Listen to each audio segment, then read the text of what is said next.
کا حوالہ دیا تھا، قرآن کا حوالہ دیا تھا کہ نہ بائبل اس بات میں کچھ بیان کرتی ہے، نہ قرآن اشارتاً بھی بتاتا ہے کہ ابراہیم علیہ السلام کے زمانے میں حضرت نوح کا یا کسی اور پرانے نبی کا وجود تھا۔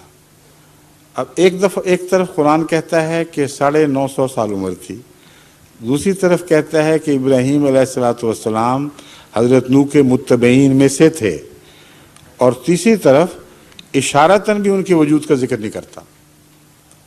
اگر 950 سال عمر تھی تو حضرت ابراہیم جب 60 سال کے تھے تب حضرت نوح کو فوت ہوئے ہیں، سمجھے ہیں آپ؟ اور حضرت ابراہیم کے ذکر میں تو یہ ملتا ہے کہ صرف مشرک ہی مشرک رہ گئے ہیں، کوئی بھی باقی نہیں۔ اور حضرت نوح کے متعلق کیا یہ بھی پھر تسلیم کریں گے کہ حضرت نوح آئے اور اس کے بعد بے شمار انبیاء آئے، اور آخری نتیجہ جو انہوں نے اپنی اصلاح کا اپنی آنکھوں سے دیکھا وہ یہ تھا کہ ایک ابراہیم ہی تھا جو قبول کر گیا، باقی سارے مشرک ہو چکے تھے، اور مشرک بھی ایسے ہوئے کہ حضرت نوح ان کو چھوڑ کے ہی غائب ہو گئے کہیں، اور ابراہیم کو اکیلے لڑنے کے لیے چھوڑ دیا۔ یہ باتیں ہیں جو قرآنی بیان سے قطعی طور پر ثابت ہیں، اور یہ بات عقل کے خلاف ہے کہ قرآن میں تضاد ہو۔ میں جب عقل کا حوالہ دیتا ہوں تو ان قرآنی آیات کے حوالے سے دیتا ہوں۔ قرآن کہتا ہے کہ نوح کے شیعوں میں سے ابراہیم بھی تھا، قرآن کہتا ہے کہ حضرت نوح کا اس زمانے میں کوئی وجود نہیں تھا، اور ان باتوں میں تضاد ہے یا کوئی اور حل ہے؟ ہمارے نزدیک قرآن میں کوئی تضاد نہیں، اس لیے قطعی طور پر عمر کا حوالے سے یہ سمجھنا پڑے گا کہ آپ کی شریعت جس عرصے تک آپ ان لوگوں میں رہے بحیثیت شریعت کے، یہ عمر ہے، اور اس عمر کے حوالے سے ہم حضرت اقدس محمد رسول اللہ صلی اللہ علیہ وسلم کا زمانہ تا قیامت مانتے ہیں، اور حضرت مسیح موعود علیہ السلام نے بارہا آپ کو زندہ نبی قرار دیا ہے جو اب بھی ہے اور قیامت تک زندہ رہے گا۔ تو وہاں ظاہر بات ہے کہ جسمانی زندگی مراد ہی نہیں ہے، روحانی زندگی اور امر کا دور کہاں تک آپ کا امر جاری رہے گا۔ اس پہلو سے اس استنباط کے نتیجے میں میں نے حضرت نوح کی عمر کے متعلق عرض کیا تھا کہ یہ آپ کی جسمانی عمر نہیں، آپ کی روحانی عمر ہے، آپ کی شریعت کی عمر ہے، اور ابراہیم علیہ السلام اس شریعت پر پیدا ہوئے، ایک عرصے تک اسی شریعت کے تابع رہے، پھر خدا نے خود آپ کو صاحب شریعت نبی بنا دیا، اور جب بنا دیا تو نوح کی عمر ختم ہو گئی، پھر نوح شرعی لحاظ سے زندہ نہیں رہے، یا نہیں، ان کا دور ختم اور ابراہیم کا دور شروع ہو گیا۔ یہ استنباط ہے، سمجھ گئے؟ جی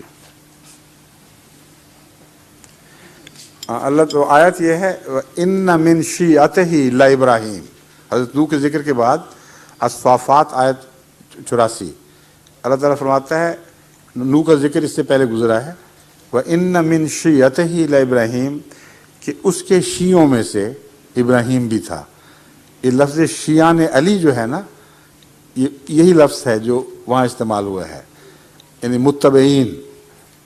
لفظ شیعہ اب رفتہ رفتہ حضرت علی کے حوالے سے الگ ہو گیا ہے، مگر آغاز اس کا اسی طرح ہوا تھا کہ یہ شیعان علی ہیں، علی کے متبعین ہیں، باقی خلفاء کے نہیں۔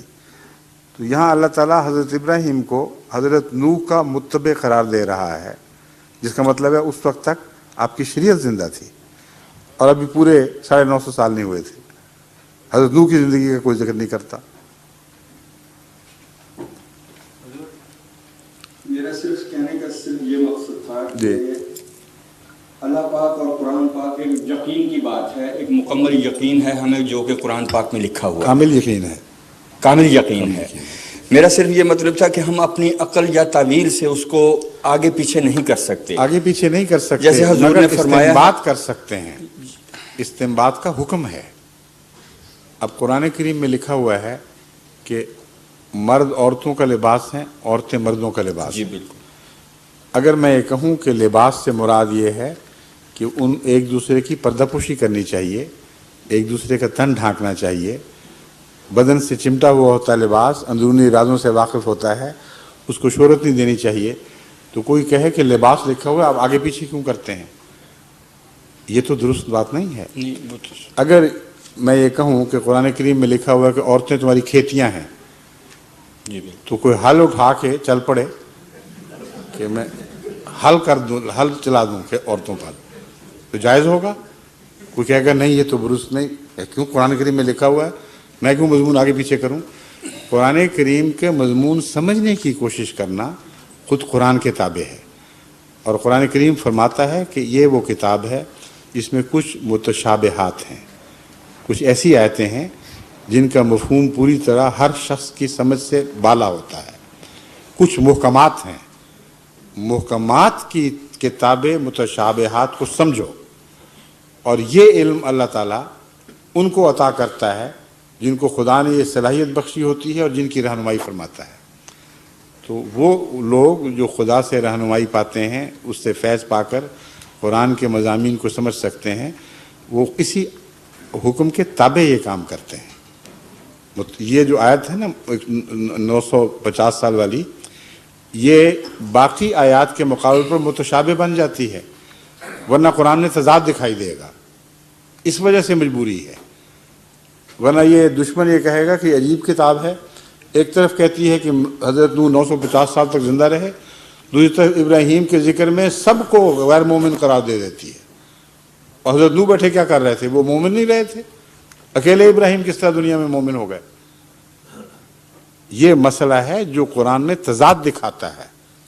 اس واسطے قرآن کے ہر خادم کا فرض ہے کہ اس تضاد کو دور کر کے دکھائے. اور تضاد دور کرنے کی کوشش کرنا اور اصل فہم کو ظاہر کرنا قرآنی معنی کی مخالفت نہیں بلکہ اس کی تائید ہے. جزاکم اللہ.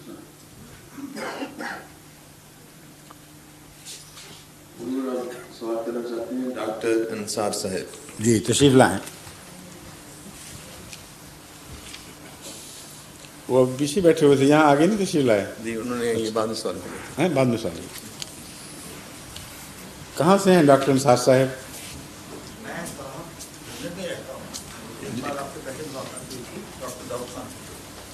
اچھا اچھا ٹھیک ہے، پہلے ہو چکی ہے بات گفتگو. جی ہاں صاحب، عرض یہ ہے کہ میرے سوالات شاید کچھ بلیسفیمک یا اپوسٹیٹک دکھائی دیں، لیکن میں نے آپ کا باہر نوٹس دیکھا رشدی کے بارے میں، تو اس لیے I am being encourage to ask you. Quran کریم کی معذرت کی ضرورت نہیں، آپ تو بڑے مہذب لوگ ماشاء اللہ اکٹھے ہوئے ہیں. یا تو آپ کے ساتھ تو گفتگو تو ایک نعمت ہے. آپ کی مولویوں سے میں جی گفتگو کر چکا ہوں. جی جی اگر آپ ہوتے تو توبہ کر کے وہاں سے نکل جاتے. اچھا صاحب مشق ناز کر. جی، تو قرآن کریم کی ایک آیت ہے والذین جاہدوا فینا ولنہدینہم لَنَهْدِيَنَّهُمْ سُبُلَنَا. تو it shows there is little linguistic beauty. فینا اللہ تعالیٰ میجسٹک لینگویج میں بول رہا ہے جی اور قرآن کی ڈیپتھ میں بول رہا ہے. I beg your pardon, I'm sorry, I'm not used to, I'm not a lecturer by profession. Sorry. دوبارہ اس بات کو تھوڑا سا دہرا دیں کیونکہ جو لوگ محروم ہو گئے. Sorry, gentlemen. یہ کہتے ہیں کہ آپ کی آواز پوری واضح نہیں ہو رہی. میں آپ سے خطاب کر رہا تھا. Very sorry. Very sorry. لیکن اگر اس میں خطاب کریں مجھ سے. جی میں نے جیسے عرض کیا مجھے عادت نہیں ہے. ٹھیک ہے. میں یہ عرض کر رہا تھا His Holiness